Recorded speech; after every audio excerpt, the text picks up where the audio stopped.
எல்லா இடத்துலயும் பாலியல் சார்ந்த ஏதோ ஒரு தேவை மறுபடியும் சுத்தி, சுத்தி, சுத்தி வந்துகிட்டே இருக்கு அப்படின்னு தான் வந்து நான் புரிஞ்சுக்கிறேன். அப்போ இதுக்கு முன்னாடி பாலியல் தேவை இல்லையா?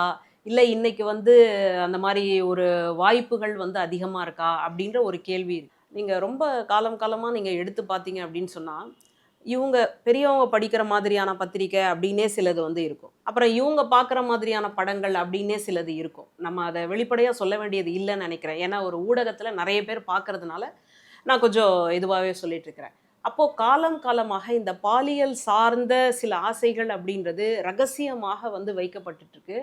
அது இன்னைக்கு வந்து இந்த அளவுக்கு வெளிப்படை தன்மையோட வெளில வந்திருக்குன்றது ஒரு ஆபத்தான சூழல். ஏன் வந்து ஆபத்தான சூழல்?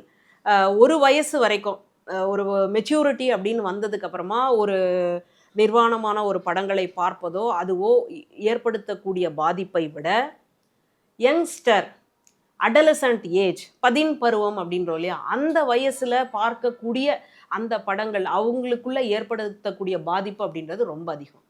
ஏன்னா, இவர்களுக்கு வந்து என்ன என்ன நடக்க போது? அடுத்து என்ன? இவ்வளவுதானா? இந்த மாதிரி பல்வேறு கேள்விகள் இருக்கும். அதேபோல இளைஞர்களுக்கு கியூரியாசிட்டி அப்படின்னு நம்ம சொல்லுவோம். அது ரொம்ப அதிகம். அப்போ இந்த மாதிரியான ஆப்கள் அல்லது இந்த மாதிரியான சமூக வலைதளங்கள் அதிகமாக அவங்க கிட்ட கிட்ட கிட்ட வரும்பொழுது, அவங்கள எங்க கொண்டு போய் நிறுத்தும் அப்படின்னா, ஆற்றலற்ற, எதுக்குமே உதவாக்கரையாக ஒரு கட்டத்தில வாழ்க்கையே போதும். ஒரு விரக்தி மனநிலைன்னு சொல்லுவோம் இல்லையா? அந்த இடத்துக்கு கொண்டு வந்து நிறுத்தும்.